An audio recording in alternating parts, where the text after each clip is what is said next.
Donc, bonjour, top départ pour le Legal Design. Je voudrais poursuivre le fil rouge dont parlait Mathieu, c'est-à-dire comment on intègre, comment on adopte les pratiques du monde d'entreprise pour notre pratique des cabinets, enfin, dans pratique libérale dans les cabinets d'avocats, ce qui n'était peut-être pas très habituel avant, mais qui je pense qu'il s'avère indispensable aujourd'hui. Donc le legal design également vient de ce monde d'entreprise dont on parlait tout à l'heure, très lié avec le design thinking dont nous allons aussi parler, mais justement en découvrant le legal design et design technique, on m'a dit qu'il fallait faire le contraire qu'on fait d'habitude nous, les avocats, c'est-à-dire le plus important, on met dans les conclusions à la fin.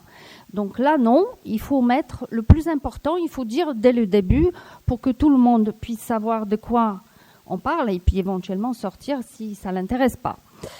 Donc, le legal design, j'ai trouvé une sorte de définition sur LinkedIn de notre consoeur, ou en tout cas quelqu'un qui pratique le legal design, Madame Siem Ayadi, qui a écrit que le legal design est un état d'esprit qui ne se limite pas à faire des infographies, mais qui est une méthode qui permet aux juristes ou à un entrepreneur de développer les compétences en agilité, en gestion de projet, en intelligence collective, empathie cognitive, idéation, itération.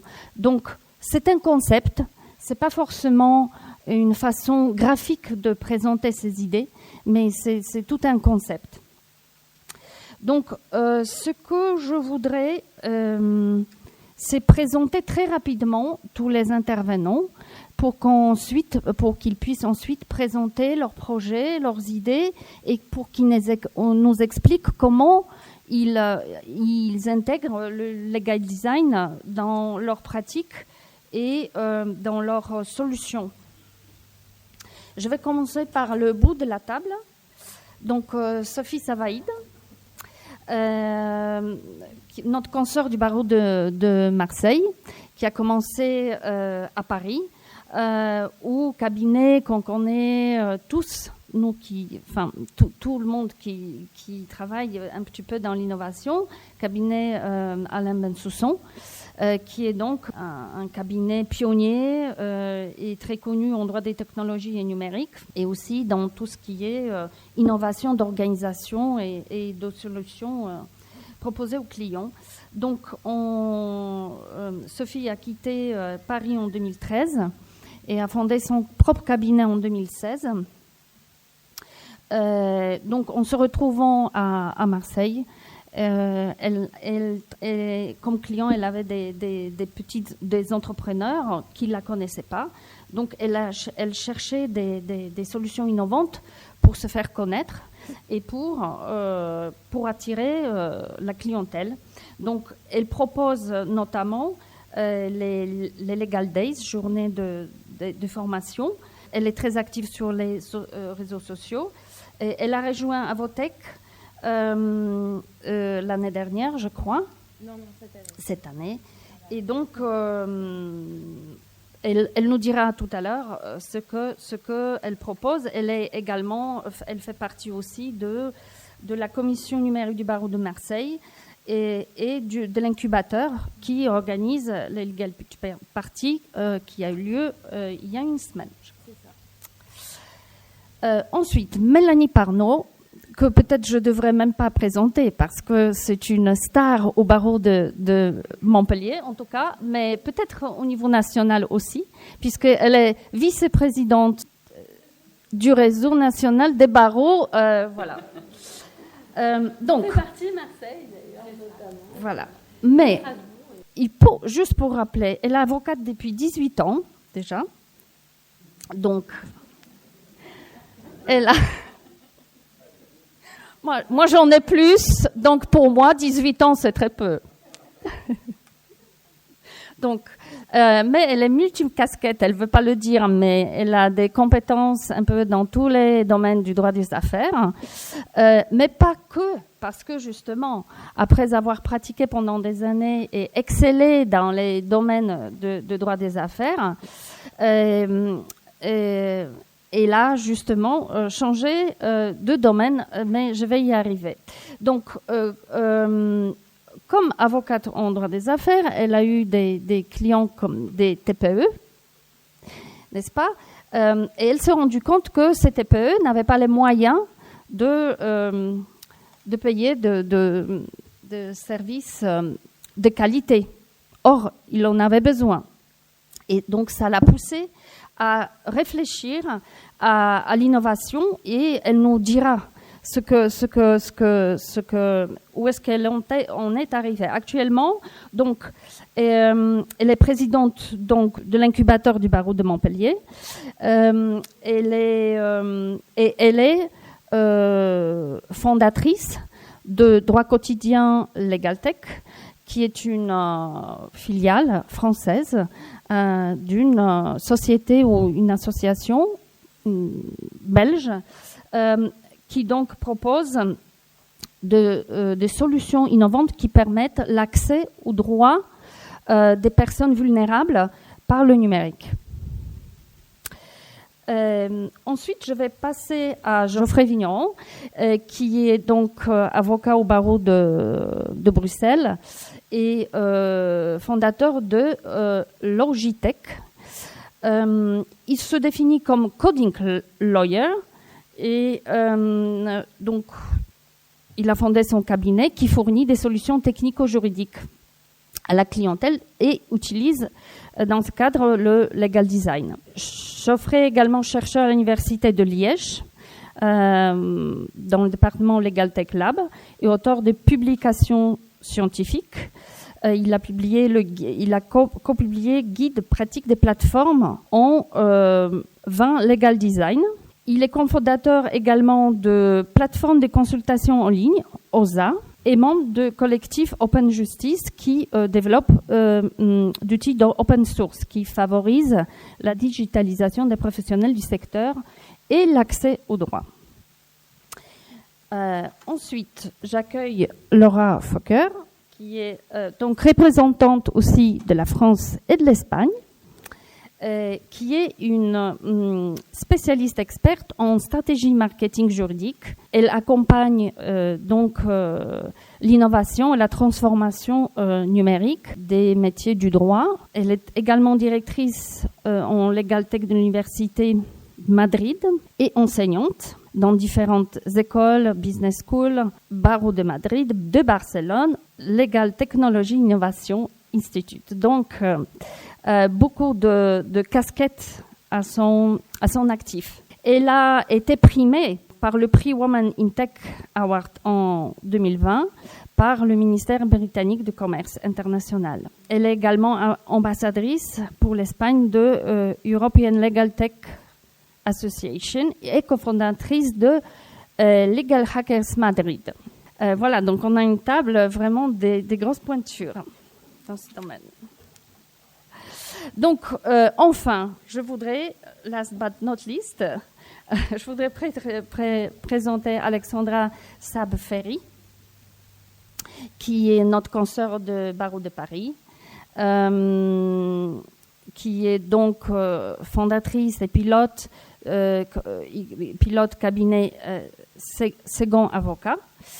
Également, qui a fondé une plateforme mesindemnités.com que je pense que tout le monde connaît.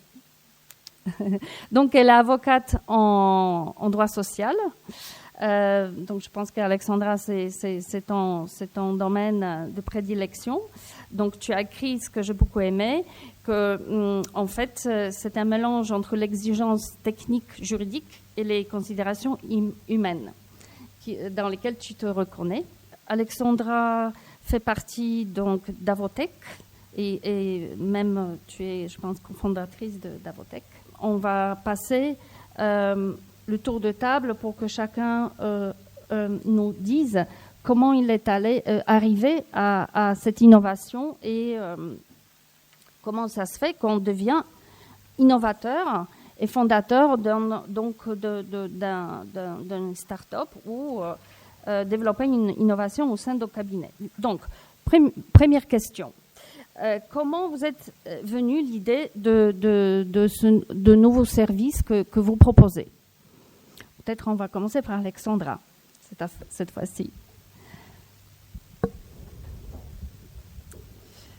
Alors, bonjour à tous. Alors, comment je suis arrivée au legal design? Alors, c'était vraiment complètement par hasard, sur un malentendu, comme beaucoup de choses que je fais. Et en fait, donc j'ai développé mesindemnités.com. Mesindemnités.com est un calculateur des indemnités de rupture du contrat de travail. Et je suis partie en fait du besoin de mes clients en tant qu'avocat et avec un besoin que je trouvais plutôt mal adressé. Et puis vraiment, j'ai essayé de comprendre quels étaient leurs besoins, quels étaient les obstacles à cette information, etc. Et comment est-ce que je pouvais la délivrer le plus rapidement possible d'une façon qui satisfasse bien mes clients. Et donc, en développant mes indemnités, j'ai travaillé d'une certaine façon. Et puis, un jour, il y a Sumi Saint-Auguste, je ne sais pas si certains d'entre vous la connaissent, c'est la présidente d'Openlaw, c'est aussi la directrice de l'innovation chez Lefebvre CRU. Et elle me dit... Mais c'est incroyable parce que la façon dont tu as développé mes indemnités, en fait, tu as appliqué les méthodes du legal design. Bon, je ne savais pas ce que c'était. On était en 2017, j'en avais jamais entendu parler. Du coup, j'ai fait des recherches. Ça m'a passionnée. Je me suis formée. J'ai tout repris pour mes indemnités depuis le départ parce que peut-être que j'avais intuitivement appliqué quelques méthodes du legal design, mais en fait, on peut faire beaucoup mieux. Et voilà. Et en fait, ça a vraiment changé mes vies. D'avocat, de legal taker, et ça m'a donné en fait une colonne vertébrale et une structure parce qu'en fait j'ai mis des mots sur ce que je faisais intuitivement et en fait donc maintenant je peux l'affirmer de façon extrêmement claire, ce que je fais c'est de l'accès au droit et de l'accès à l'avocat. Et en fait, c'est ça que permet le legal design, puisqu'en fait, donc c'est pas un quoi, hein, c'est pas une chose, le legal design, c'est un comment, c'est une méthode. Et en fait, on met l'utilisateur, le client, le justiciable au centre de toutes les réflexions pour permettre que le droit en fait, le droit est mal designé. Pourquoi ? Parce qu'en fait, il s'adresse à tout le monde, à tous les justiciables, et la capacité de l'essentiel des justiciables à comprendre le droit est nulle. D'ailleurs, c'est pour ça qu'on a fait autant d'études. On a appris une langue étrangère qui n'est pas parlée par le commun des mortels. Et donc, c'est pour ça qu'on dit qu'il est mal designé. Alors, en plus de ça, vous mettez dessus la justice avec tous les problèmes de délai et autres qu'on connaît, ce qui fait que voilà, vous avez un truc qui ne fonctionne pas. Et quand ça ne fonctionne pas et que ça fonctionne mal, c'est tout simplement mal designé. Et donc, notre job de legal designer, c'est de faire en sorte de redesigner le droit pour qu'il soit utile, utilisable et un truc de dingue, désirable. Et ça, c'est très, très important. Parce qu'en fait, on fait les choses avec amour. Et en fait, on voudrait que les gens se ruent sur le droit parce qu'ils adorent ça autant que nous. Et voilà, et on est peut-être complètement barjots, mais je pense qu'autour de cette table, on y croit tous. Bonjour à tous. Alors, juste une petite précision, parce qu'en plus on est là et c'est l'occasion. Je ne l'avais pas dit parce que ce n'était pas officiel, mais depuis hier, ça l'est.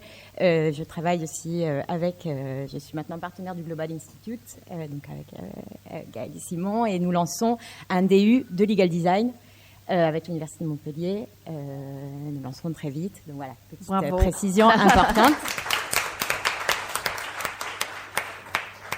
Ce qui me fait très plaisir en plus, parce que c'est pour moi aussi l'occasion de retravailler avec la France. D'une part avec des projets avec Alexandra et avec le Global Institute. Donc voilà, j'en suis très heureuse. Alors moi, je suis le vilain petit canard ici, parce que je ne suis pas avocate. Je dois être la seule dans cette salle à ne pas être avocate, je pense. Une deuxième, bon, voilà. J'ai commencé ma carrière, je suis interprète de conférences, de formation, et j'ai commencé ma carrière assez rapidement avec un stage dans les tribunaux. Donc j'étais interprète des tribunaux, donc espagnol, anglais, français. Et là, j'ai très vite compris. Alors d'une part, j'ai eu un coup de foudre pour la justice. J'ai trouvé que vraiment, j'adorais ça, et j'ai décidé que ce serait le secteur dans lequel j'allais travailler. Mais j'ai aussi vu que la justice, l'accès à la justice était complètement cassé. Donc moi, je traduisais pour des prostituées, pour beaucoup de gens sans papier, beaucoup de gens pour qui je ne pouvais pas faire une vraie traduction, parce que ça voulait rien dire pour eux. En fait, je ne pouvais pas faire une traduction juridique comme on fait à l'écrit, parce qu'ils ne comprenaient toujours pas ce qu'on leur expliquait. Et j'avais d'ailleurs ce problème en me disant, c'est pas éthique, je ne suis pas censée transformer ce que je traduis. Mais à la fois, si je ne le fais pas, c'est comme si je le traduisais en chinois. Donc, c'est là que j'ai vraiment fait ce constat. Après, j'ai travaillé pour des cabinets d'avocats. Je me suis formée en marketing et en communication. Et voilà, je me suis mise à faire du marketing juridique quand il ne fallait même pas dire qu'on faisait du marketing juridique, parce que c'était très moche pour les avocats. Donc, c'était la communication, on appelait ça la communication. Et j'ai vu la technologie comme vraiment, je me suis dit, au niveau marketing, il y a vraiment un business de fou qui est vraiment à prendre, que les cabinets d'avocats doivent prendre, aussi bien en interne pour mieux travailler que en externe avec leurs clients, etc.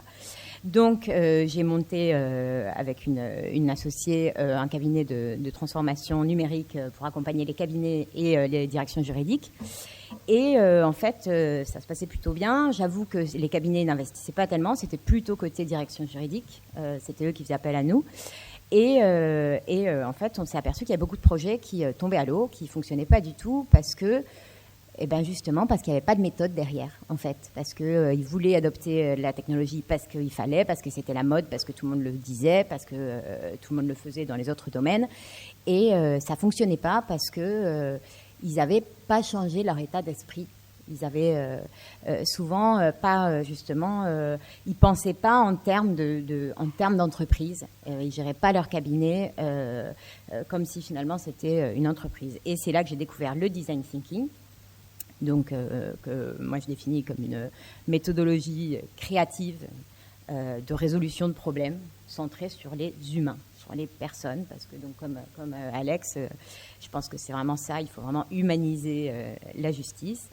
Et j'ai découvert ça et voilà, coup de foudre, je me suis formée en design thinking et moi j'appelle pas trop ça legal design parce que finalement c'est une méthodologie qui est utilisée dans plein d'autres domaines. On appelle ça légal pour que les avocats nous écoutent. Mais finalement, voilà, c'est du design thinking et ça aide énormément beaucoup d'avocats et surtout les justiciables, parce que c'est notre fin ultime à tous. Je pense que les justiciables puissent comprendre et voilà. Je crois que. Bien, merci. Alors, Geoffrey, raconte-nous. Allô, merci. Tout d'abord, merci pour l'accueil à l'Ordre de Montpellier, recevoir des confrères belges. Mon associé et moi avons toujours dessiné en fait pour apprendre le droit quand on était étudiant et pour mieux l'apprendre. C'était plus facile de le schématiser, de le résumer avec des dessins, des icônes, etc. Mon associé a toujours eu une passion pour l'art graphique et de mon côté, moi j'étais plutôt curieux de la technologie, de l'informatique et chemin faisant, en 2016, on a créé une plateforme de consultation en ligne. On a un peu monté nos compétences technologiques sans revendiquer du tout être des développeurs, mais on a assez de compétences pour pouvoir comprendre des développeurs et apporter nous-mêmes des solutions techniques à des petites problématiques comme l'affichage d'images sur votre site web ou l'administration d'un CMS, ce genre de choses. Et en parallèle, on a découvert que Harvard avait qualifié l'illustration du droit par les dessins de legal design, que certains revendiquaient que c'était la création d'un nouveau courant juridique, il y avait tout plein de controverses là-dessus. Pour nous, c'est aussi vieux que le dessin et aussi vieux que l'application de la technologie au sens large au droit. Et donc on a en fait investi dans cette matière pour développer des solutions que l'on utilisait d'abord au sein du cabinet pour expliquer le droit à nos clients, parce que c'était beaucoup plus facile d'avoir leur consentement et d'avoir leur compréhension des matières quand on faisait des structurations ou quand on avait des procédures un peu complexes avec des stratégies à leur soumettre. Et puis on s'est rendu compte que les clients utilisaient nos legal design pour expliquer à leurs partenaires ou expliquer à leurs propres clients quelles étaient leurs relations au niveau juridique. Ce qui nous a permis en fait de proposer des nouveaux services à nos clients à destination des leurs, qu'on a qualifiés de services technico-juridiques. Donc en gros, on fournit des solutions intégrées pour expliquer le droit au niveau contractuel ou autre à différents partenaires qui peuvent être des éditeurs, des assureurs, des banques, etc. Et ainsi obtenir dans leur chef un consentement éclairé de la part de leurs clients. Et pour ça, on utilise tout plein d'outils qui sont aujourd'hui disponibles même de manière open source et qui méritent un petit peu d'attention de la part des avocats, comme par exemple on le fait pour de la formation permanente dans tous vos domaines juridiques de prédilection. On peut investir un peu de temps dans la découverte d'outils technologiques. Tantôt on parlait du no-code, il y a plein d'autres applications, il y a tout plein d'autres outils qui peuvent être utilisés, même Word ou Excel. Maintenant c'est une question de choix et d'investissement de temps dans les outils qui permettent de sortir le droit de son carcan un petit peu difficile à appréhender quand on n'est pas un juriste professionnel. Il faut pouvoir remettre effectivement l'utilisateur au centre du droit, parce que c'est lui l'utilisateur final du travail qu'on fait. Donc pour l'expliquer, on n'a encore rien trouvé de mieux jusqu'à présent que des dessins ou des animations juridiques. Voilà. Alors, pour ce qui est pour comment on a eu l'idée d'amener ce service, donc nous en fait on est avec Droit Quotidien LegalTech, on essaye d'améliorer l'accès au droit pour les personnes, on va dire dans la dernière partie de leur vie, pour pas dire les personnes âgées. Et donc en fait, pourquoi on a décidé de s'attaquer à ce sujet-là, qui est un sujet qui n'est pas forcément hyper attrayant. On ne se dit pas, tiens, je vais être spécialiste du droit de la protection juridique et je vais faire de la tutelle et de la curatelle, ça va être trop fun. Donc pourquoi on a choisi ça ? Moi, j'étais avocate en droit des affaires, plutôt. Et donc, pourquoi du jour au lendemain, je me dis que je vais faire du droit de la protection juridique ? Ça a été vraiment tout un travail de réflexion déjà pour se dire, mais finalement, quel est le domaine du droit où le justiciable est complètement abandonné, laissé à lui-même, perdu, en situation vraiment dramatique. Quel est ce domaine-là ? Eh bien, en faisant une étude approfondie, on s'est rendu compte que le droit de la protection était un droit qui était vraiment complètement délaissé par les avocats. Il faut savoir que 95% des dossiers arrivent devant des juges des tutelles absolument seuls. Il n'y a pas d'avocat avec eux. Et que les juges des tutelles sont plutôt en sous-effectif et traitent les dossiers de manière assez... on va dire, ils ont besoin que ça aille très vite. Donc, on s'est dit que finalement, ce justiciable-là, il est tout seul. Souvent, il est même pas consulté. Il se retrouve sous tutelle du jour au lendemain. Il savait même pas en fait qu'il allait être mis sous tutelle. Et on s'est rendu compte qu'on avait une réglementation juridique qui avait bien évolué. Il y avait plein d'outils qui permettaient juridiquement de faire en sorte que ça se passe mieux. Et pourtant, que ces outils n'étaient pas du tout utilisés, en tout cas étaient extrêmement sous-utilisés. Donc on est parti de ce constat-là. Et ensuite, on s'est dit, comment ça se passe pour une personne âgée ? Comment ça se passe ? Donc on est allé voir, on a fait le processus du design thinking que vous décrivez. On s'est dit, ok, donc on a identifié que les personnes qu'on veut aider, c'est ces personnes-là. Et à partir de là, on s'est dit, comment ça se passe pour eux dans leur vie ? Et on a vraiment fait tout le tour, aussi bien essayer de comprendre comment ça se passait pour les personnes en elles-mêmes, mais aussi pour tout l'environnement, parce qu'il s'avère que les personnes âgées, en fait, elles sont souvent entourées par un écosystème une équipe de soins à domicile, parce qu'en fait, notre objectif, c'est vraiment de contribuer au maintien à domicile, et donc on a essayé de construire une offre de services juridiques, mais complètement sur mesure, dans ce domaine-là. C'est-à-dire que c'est pas une offre de service juridique qui est inspirée de tel ou tel domaine. Donc on est allé voir les gens et leur a dit mais comment ça se passe quand il faut mettre en place une mesure de protection juridique? Comment vous faites? Qu'est-ce qui se passe? Quelle est l'étape 1, l'étape 2, l'étape 3? Combien de temps ça prend? Et pourquoi vous... Voilà. Et à tous les acteurs autour, on a dit mais quelles difficultés vous rencontrez? On a demandé... Et donc de tout ce travail de réflexion qui a duré 2 ans et d'échanges, de construction, on a fini par construire une offre de service global qui part du parcours utilisateur. Voilà. D'abord, la première chose, c'est qu'il faut sensibiliser les gens à la question des mesures de protection. On est tous d'accord qu'il vaut mieux le faire quand ils comprennent encore. Hein. Donc, en fait, on s'est dit, comment on fait pour amener ce sujet-là au moment où les gens sont encore capables de le comprendre, et puis l'amener d'une manière qui les stresse pas, hein, parce qu'au final, et qui leur donne envie de le faire, et qui leur génère une émotion plutôt de soulagement, de se dire, finalement, waouh, j'ai traité ce problème-là, maintenant je peux continuer à vivre tranquillement, puis si jamais ça va pas, je sais que ça se passera comme ça ou comme ça. Donc en fait, on a construit cette offre de service avec une création d'un truc super innovant qui est un guide pratique de protection juridique. Vous voyez, c'est du papier, en fait, on l'a designé avec... donc effectivement, on fait du legal design, mais on s'entoure de designers, hein, parce on s'est mis tous autour de la table, il y avait un designer dans le lot qui nous a vraiment aidé à construire ce guide pratique de A à Z pour qu'il y ait vraiment un parcours qui soit hyper agréable. Et donc ce guide, il se lit en 20 minutes, donc ça permet d'avoir fait le tour du sujet en 20 minutes. Il n'y a quasiment pas de mots sur chaque page, c'est beaucoup d'images, mais il y a aussi des mots quand c'est nécessaire. Et donc, au-delà, effectivement, de la partie design, il y a quand même la partie aussi langage. Alors, c'est vrai qu'on n'a pas parlé de langage juridique clair encore, mais il y a un mouvement international. En France, on parle plutôt de FALC. Hein. Je sais que moi, je suis beaucoup en contact médico-social. On parle de facile à lire et à comprendre.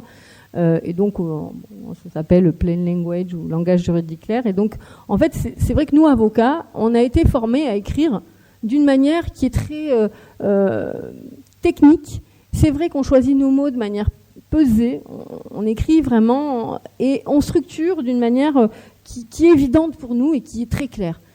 Mais quand vous montrez ça à un non-justiciable, lui, il cherche l'information. Vous prenez un compromis de vente de notaire, vous allez chercher, hein, si vous y comprenez rien dans ce domaine-là, vous allez chercher les infos qui vous intéressent. En fait, vous êtes obligé de chercher vous prenez des statuts de société, c'est pareil. Vous allez chercher à gauche, à droite, toutes les infos. Le contrat de travail, c'est pareil. Voilà, vous cherchez les infos qui vous intéressent quand vous êtes justiciable. L'idée du langage clair, c'est déjà de mettre les informations qui sont les plus pertinentes au début, comme disait.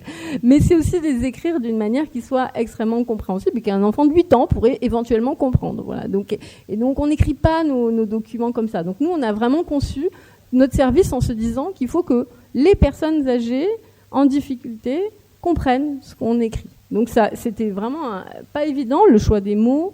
Tout a été, c'était un gros travail. Et savoir aussi, souvent quand on est dans une information juridique, on va vouloir avoir une approche encyclopédique. Et donc nous, on s'est dit non, on veut une fiche d'une page maximum. Et donc on veut essayer de faire en sorte que l'information qui est donnée à la personne, on ne va pas lui parler de curatelle si ça ne la concerne pas. On va qualifier son problème et ne lui parler que du sujet qui la concerne directement et ne donner que les informations qui la concernent. Voilà comment ça nous est venu à l'idée, voilà tout le parcours pour arriver à ça. Et c'est vrai que ça peut... Finalement, c'est pas une chose, c'est plein de choses différentes, en fait, cette démarche. Je vous remercie pour votre écoute. Merci. Et Sophie ? Oui, alors c'est donc en montant. Donc je voulais vous remercier d'abord monsieur le bâtonnier et puis tout le barreau de Montpellier de nous accueillir aujourd'hui et puis Avotech aussi qui va m'accueillir dans ses rangs cette année. Alors moi, j'ai pas, le legal design, je suis un peu tombée dedans sans le savoir parce que en fait chez Alain Bensoussan, donc qui a été mon premier cabinet dans lequel j'ai travaillé à Paris. On en faisait beaucoup et on en faisait beaucoup dans tous les actes qu'on rendait, que ce soit les conclusions, les assignations, les expertises ou les rendus à nos clients.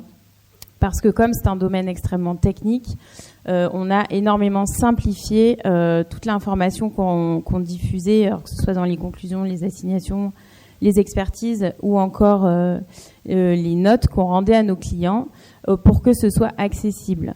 Alors, je rebondis sur ce que tu disais, Mélanie, c'est qu'on parle une langue étrangère, donc on apprend, nous, à traduire les problèmes de nos clients dans des termes juridiques, mais en revanche, on ne fait plus l'inverse. Quand nous, on fait des consultations ou autres, on ne le retraduit pas dans l'autre sens et ça pose problème.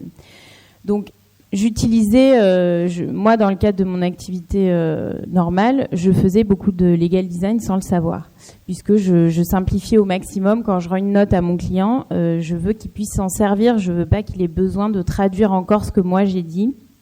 Donc j'essaie de simplifier au maximum comme ça. Donc je l'utilise comme ça. Et puis après, quand je suis descendue donc de Paris à Marseille, j'ai fait une collaboration et après j'ai choisi de me mettre à mon compte. Mais j'y suis allée un peu la fleur au fusil parce que je n'avais pas de clients et que il fallait bien trouver des clients. Donc comment faire pour trouver des clients ? Donc j'ai lu tous les bouquins possibles et inimaginables sur l'entrepreneuriat. Donc la semaine de 4 jours, comment les 7 habitudes des entrepreneurs qui réussissent tout ce qu'ils entreprennent. Voilà, donc je les ai passés tous en revue, faire naître le leader qui est en vous, etc. Enfin voilà, je les ai tous lus. Et bon, alors ça m'a apporté certaines choses, mais surtout, ce qu'il en est ressorti, c'est d'abord faites ce que vous aimez faire comme vous êtes. Donc c'était un peu l'idée première aussi de s'installer à son compte. Et je pense que comme on est avocat, on a envie d'exercer.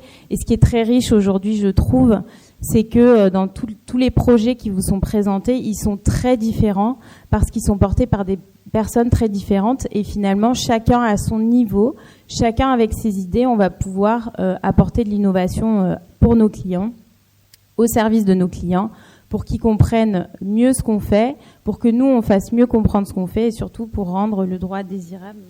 Je te cite Alexandra. Voilà, parce que finalement innover, c'est pas forcément ce que je disais à la journée de l'innovation qu'on a fait à Marseille il y a une semaine. Innover, parfois ça peut faire un peu peur, ça met beaucoup de pression. Oh là là, il va falloir que j'utilise de la tech. C'est quoi innover ? Moi, je sais pas innover, etc. Mais finalement, innover, c'est juste apporter quelque chose de neuf à quelque chose qui est bien établi. Et nous, on a un métier qui est bien établi, qui est riche de tradition, qui est riche de sa déontologie, etc. Donc, c'est comment est-ce qu'on va apporter du neuf là-dedans et comment est-ce qu'on va finalement innover. Mais on peut innover à différents niveaux. Donc, c'est apporter une autre façon de rédiger ses actes ou de rendre ses consultations. Donc, c'est ce qu'on peut faire à ce niveau-là. Donc, nos clients vont peut-être mieux comprendre ce qu'on leur dit. Et donc, moi, pour trouver de nouveaux clients, eh bien, je me suis dit, puisque je travaille pas mal avec les entrepreneurs, puisque je travaille avec des porteurs de projets plutôt dans le numérique, et je me suis dit, quel est le problème ? Et on arrive tous à ce constat, c'est finalement, comment est-ce que, en plus à Marseille, on est plutôt dans un tissu de PME, PMI, donc avec des gens qui n'ont pas de service juridique, qui n'ont pas le temps en fait de s'occuper de leur juridique, et c'est des gens qui n'ont pas envie c'est pas parce qu'ils n'ont pas envie d'appliquer le droit c'est pas parce qu'ils n'ont pas envie de respecter les règles qu'ils ne les appliquent pas, mais c'est simplement parce qu'ils ne comprennent rien, qu'ils n'ont pas le temps de comprendre. Nous, notre métier, c'est de faire de la prestation juridique. Eux, leur métier, c'est d'aller faire de la restauration, etc. Le droit, ils n'ont pas le temps de s'y coller. Donc, ce que j'ai fait, c'est que je me suis dit, je vais aller, moi, à la rencontre de ces gens-là et je vais proposer des formations en pré-diagnostic, en fait, qui soient capables, via un retour d'expérience que je fais, de poser un pré-diagnostic sur leurs éventuelles problématiques ou sur des questions qu'ils vont avoir, de façon à ce que ensuite ils puissent venir vers moi parce que déjà je suis accessible, parce que je leur parle dans des termes accessibles. Et donc petit à petit j'ai mis en place ces formations qui sont maintenant en live sur Instagram. Donc il y a des vues, etc. Donc ça leur permet d'avoir une première information. Et après, toujours via les réseaux sociaux, à créer des supports en fait avec des tips. Enfin, voilà, donner de la petite information comme ça à des entrepreneurs qui n'ont pas le temps et qui sont peut-être un peu, réfractaires à se dire oh là là, je vais franchir la porte d'un cabinet d'avocat, je vais lui serrer la main, ça va déjà me coûter 300 balles, je peux pas. Donc voilà, c'était vraiment l'idée, c'est de désacraliser un peu et de descendre peut-être un peu de cette, je sais pas si on peut appeler ça un piédestal, mais en tout cas d'ouvrir la porte des cabinets et d'aller plutôt nous voir les clients. Donc ça c'est un premier et finalement ça crée des prospects, ça fait vivre, ça m'a amené des clients de faire ça et aussi de faire des vidéos puisque ça a amené des demandes de devis. Donc c'est une autre façon de proposer. Et ensuite, via des outils qu'on a à notre disposition, genre Canva, je ne sais pas si vous connaissez Canva, on peut faire des designs nous-mêmes. Donc, il n'y a pas...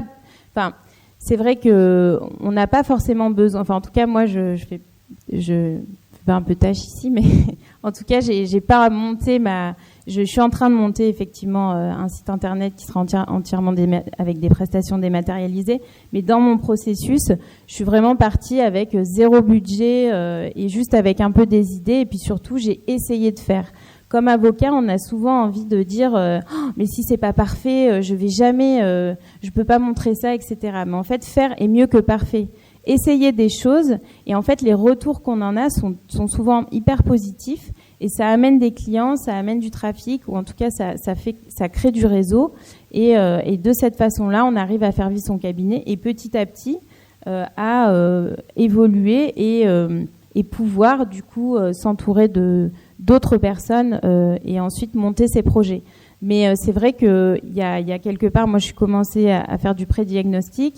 Après, du coup, j'ai pu faire vivre mon cabinet. Et maintenant que j'ai un peu de budget, je vais pouvoir justement dématérialiser une partie de mes prestations. Et moi, j'y suis arrivée comme ça. Et finalement, le legal design, pour moi, ça a été une façon de vulgariser et de me rendre, moi, accessible et de rendre ce que je rendais à mes clients accessible et de leur donner envie, finalement, de devenir leur partenaire de confiance de tous les jours. Moi, dans le tissu économique à Marseille, TPE, PME ou même dans les entreprises du numérique qui souvent font beaucoup de chiffre d'affaires mais ils sont 3 ou 4, donc il n'y a pas de service juridique. C'est une façon quelque part de devenir l'interlocuteur privilégié et du coup d'avoir des clients et de pouvoir avancer. Merci beaucoup. Bon, il nous reste pas beaucoup de temps, mais j'aimerais bien refaire un petit tour de table sur un sujet vraiment pratico-pratique pour nos cabinets, parce que finalement, appliquer le legal design, présenter les documents ou nos prestations d'une autre façon, c'est quand même, ça demande un investissement, soit de son temps pour se former, soit faire un appel à quelqu'un qui nous accompagnera pour transformer un petit peu nos présentations. Mais finalement, qu'est-ce qu'il en ressort? Finalement, on produit des consultations ou des statuts des sociétés, etc., qui sont volumineux parce que aussi on veut montrer qu'on a travaillé, qu'on a trouvé des informations, la jurisprudence, etc. Et finalement, maintenant, on va dire aux clients qu'on va leur donner moins, mais ça va coûter plus cher quelque part parce qu'on a investi quand même dans ce savoir-faire et dans cette façon de faire, que peut-être ils vont comprendre, mais est-ce que vraiment ça va les convaincre pour acheter ce service et peut-être payer plus cher parce que nous on a investi? Comment faire pour que les clients l'apprécient et comment valoriser cet effort qu'on fera pour effectivement notre prestation soit plus claire et plus lisible pour notre client. Comment le convaincre? Alors effectivement, quand on travaille avec des méthodes de legal design, donc en fait c'est peut-être pas très clair pour tout le monde. Donc en fait c'est une méthode, on va dire, en 5 étapes. Donc la première, c'est de découvrir, c'est vraiment comprendre quel est le problème et quels sont les besoins des utilisateurs. Ensuite, on va synthétiser tout ça et on va ce qu'on appelle poser un legal design brief, c'est-à-dire quel est le challenge, qu'est-ce qu'on va essayer de résoudre comme problème. Déjà à ce moment-là, on commence à réduire parce que si on veut que une solution puisse résoudre tous les problèmes, ça marche jamais. Ensuite, on va prototyper très rapidement. Et ensuite, on va tester pour vérifier que notre prototype est le bon. Et puis ensuite, on va continuer à itérer comme ça en testant nos prototypes. Donc en fait, là où par exemple, on aurait fait un acte juridique avec un bon vieux copier-coller, et ben là, on est vraiment en train de faire complètement autre chose et ça prend beaucoup plus de temps. Donc ça pose effectivement des questions de rentabilité. Ce qui est amusant, c'est que la plus grosse demande en termes de production legal designée viennent des très grosses directions juridiques. Donc nous, au cabinet, on a une clientèle, on vise le no man's land juridique, ceux qui n'ont pas d'accès au droit. Donc c'est des salariés et des TPE et toutes petites PME. Et pour le legal design, on ne travaille qu'avec le CAC 40. Voilà.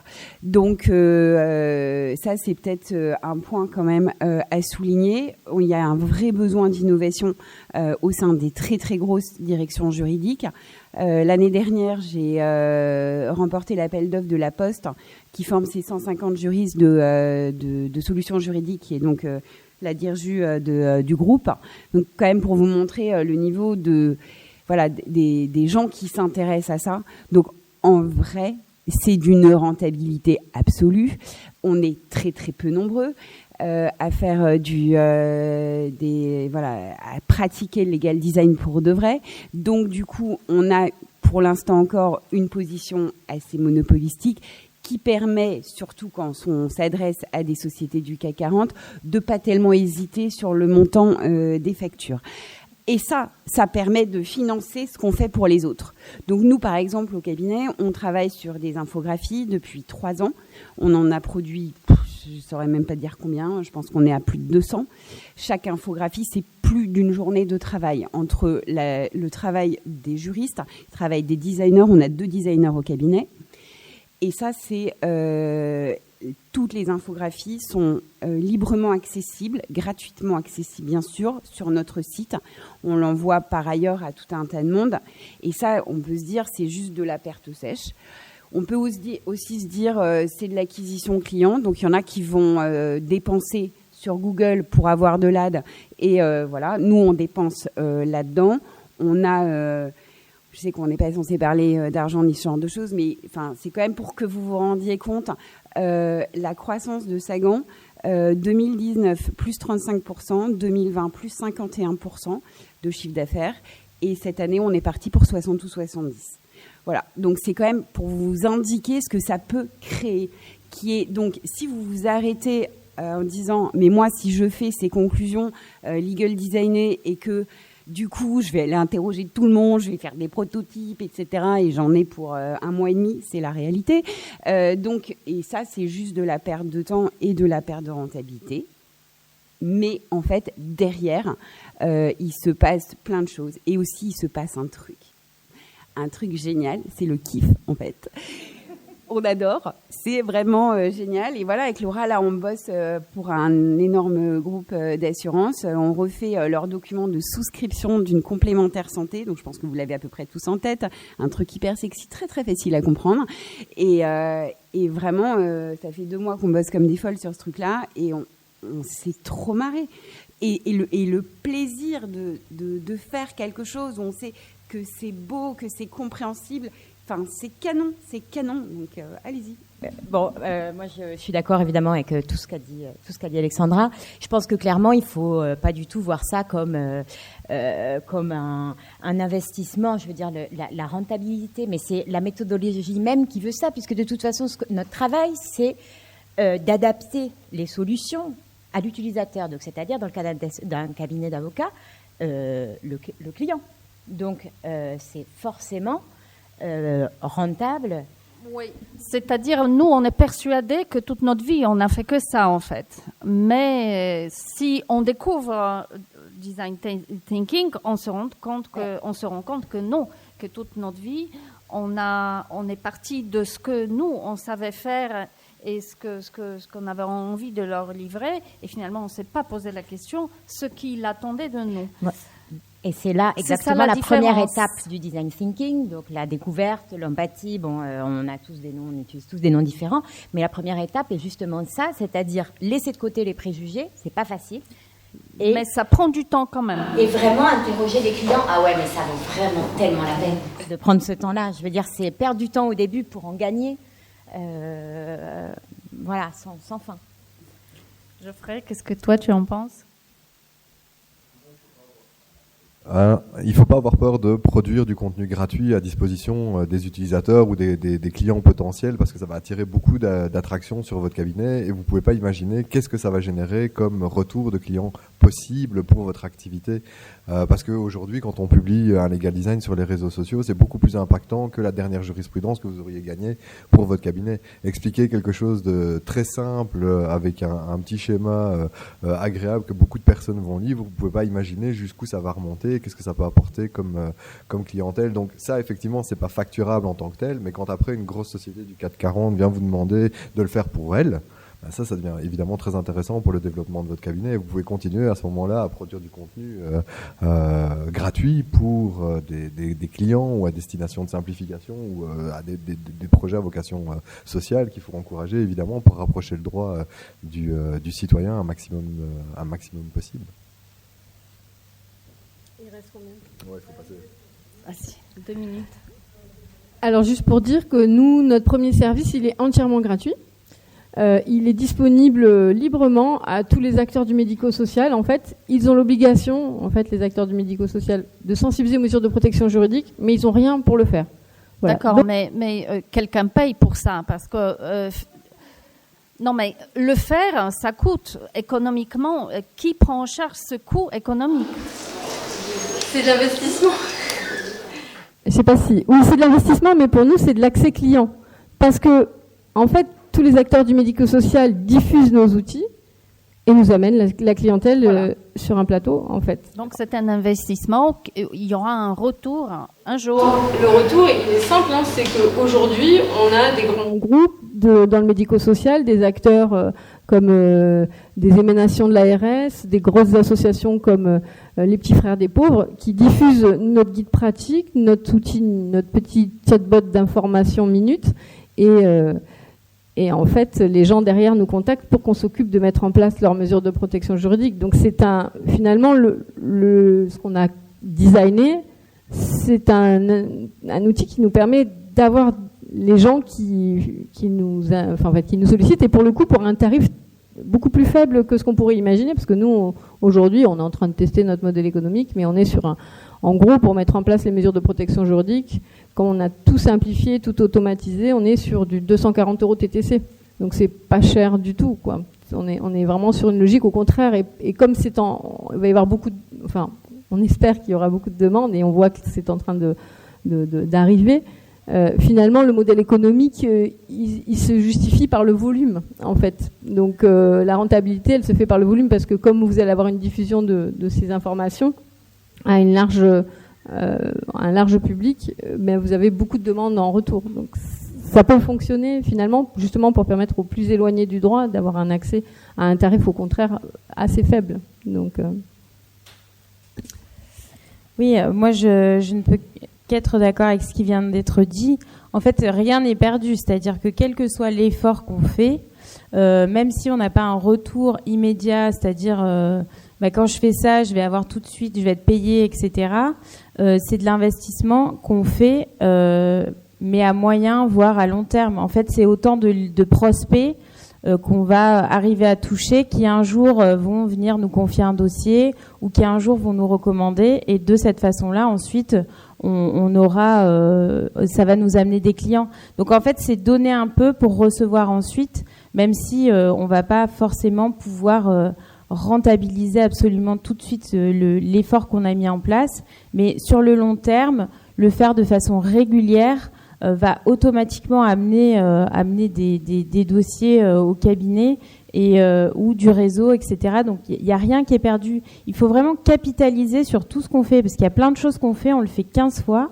Et comme disait Alexandra très justement tout à l'heure, peut-être que c'est ce que tu dis aussi, c'est-à-dire que c'est un investissement qu'on va faire, donc on va mettre de notre poche, mais derrière toute la diffusion et toutes les personnes qui sont impactées vont venir solliciter le cabinet pour faire la prestation. Donc c'est sûr que c'est pas j'ai fait tel acte et je suis payée tout de suite. Non, c'est j'ai donné et je vais recevoir ensuite à moyen, voire à plus long terme, mais c'est sûr et certain que c'est rentable. Juste pour finir et pour conclure, bon voilà, ça nous amène au début, c'est-à-dire des pratiques entrepreneuriales, c'est-à-dire un plan de développement, un développement commercial. Bon, désolé, monsieur le bâtonnier, les mots qui fâchent, mais malheureusement ou heureusement, parce qu'on arrive à comprendre que nous, les avocats aussi, il faut qu'on s'y colle. Il faut qu'on réfléchisse au business model de nos cabinets, au développement commercial, au marketing et à l'investissement. Voilà, merci beaucoup. Merci. Alors, je prends une seule question, si vous voulez, parce qu'il faut qu'on enchaîne. Donc, oui, pardon. Merci d'abord, c'était très clair.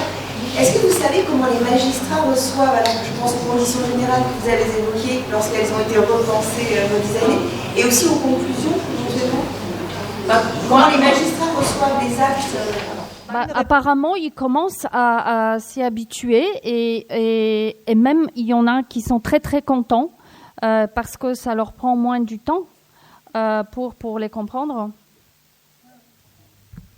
Nous, en Espagne, on commence à les former en legal design. Voilà. Donc,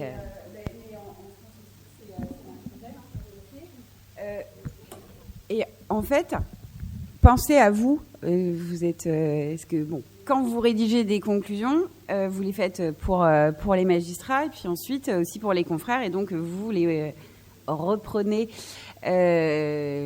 sur du confrère adverse. Et entre des conclusions qui sont courtes, écrites en langage juridique clair, peut-être même avec quelques schémas, et d'un autre côté, des trucs hyper longs, hyper imbitables, où vous avez vraiment pas du tout envie de le lire, et vous savez que vous ne le lirez pas. Et en fait, c'est terrible, parce que c'est quand même votre job, il faut le faire. Enfin, c'est horrible. Et donc, lequel des deux ? Voilà. Et ben, les magistrats, c'est pareil. Lequel des deux ? Et en fait, moi, je pense vraiment qu'en faisant ça, comme on vend l'histoire la plus simple et la plus claire, du coup, on gagne. Oui, l'effort de synthétisation est quand même toujours apprécié et ça marche beaucoup pour les expertises un peu pointues aussi. Au plus on mâche le travail, un magistrat, il n'a pas le temps de regarder le dossier, on le sait. Il va avoir un quart d'heure pour lire tout le dossier et rendre sa décision. Donc au plus c'est simplifié, au mieux c'est. Et comme dit Alexandra, finalement, l'effort synthétique de clarification et de présentation, ça marche. Et on le sait, aux examens, la présentation, ça comptait quasiment la moitié des points. Et oui, et puis le juge, on permet au juge de comprendre ce qu'on veut dire. Et si on n'est pas compréhensible, le risque est qu'il ne comprendra pas. Juste pour finir, en fait, c'est simple, dans le processus du design thinking, il faut interroger tous les utilisateurs. Et figurez-vous que le juge, il est quand même aussi utilisateur de vos écritures.